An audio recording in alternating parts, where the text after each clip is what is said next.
আসসালামু আলাইকুম ওয়া রাহমাতুল্লাহি ওয়া বারাকাতুহু।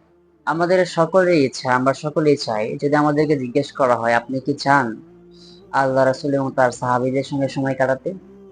বেশ অবাক হব আমরা যে এটা কিভাবে সম্ভব? হ্যাঁ, আজকে আমি আপনাদের সামনে এটাই বলতে যাচ্ছি। আমরা সকলে হাদিসের সম্রাট ইমাম ইবনুল মুবারক রাহিমাহুল্লাহকে চিনি বা তার নাম শুনে থাকবো।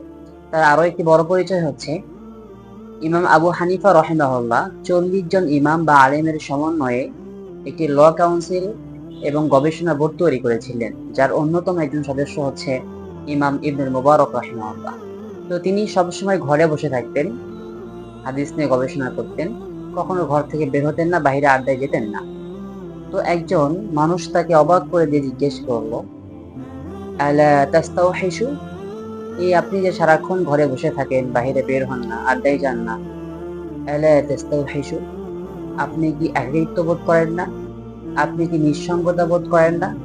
তো ইমাম ইবনুল মুবারক রাহিমাহুল্লাহ যেই উত্তর দিয়েছিলেন তার স্বর্ণাক্ষরে আমাদের হৃদয় পাতায় লিখে রাখার মতো। তিনি বলেছিলেন, কাইফা আস্তাওহিশু, আমি কিভাবে একাকিত্ব বোধ করতে পারি, আমি কিভাবে নিঃসঙ্গতা বোধ করতে পারি, ও আনা মা নবী সাল্লাল্লাহু আলাইহি ওয়াসাল্লাম ওয়া সাহাবী, যখন আমি আল্লাহ রাসূল এবং তার সাহাবীদের সঙ্গে থাকি। আমি কিভাবে নিঃসঙ্গতা বোধ করতে পারি যখন আমি আল্লাহ রাসূল এবং তার সাহাবীদের সঙ্গে থাকি। এই কথা বুঝার মতো এবং এই কথা পরিমাপ করার মতো যোগ্যতা আমাদের নেই।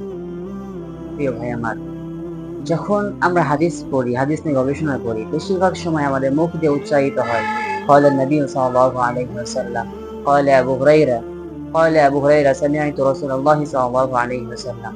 আল্লাহ রাসূল বলেছেন, সাহাবী বলেছেন, আল্লাহ রাসূল থেকে শুনেছেন, আল্লাহ রাসূল এটা করতে বলেছেন, এটা করতে না করেছেন, আল্লাহ রাসূল সাল্লাল্লাহু আলাইহি ওয়াসাল্লাম এটা করতে বলেছেন। এরকম বিভিন্ন কথা আমাদের মুখ দিয়ে বের হয়।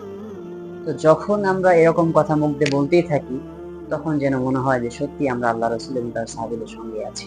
এবং আমাদের উচিত, যদি আমরা আল্লাহ রাসূল এবং তার সাহাবীর সঙ্গে আছি এরকম ফিল করতে চাই, তাহলে বেশি বেশি হাদিস পড়া এবং হাদিস নিয়ে গবেষণা করা। আল্লাহ তাআলা তৌফিক দান করুন। আসসালামু আলাইকুম ওয়া রাহমাতুল্লাহ।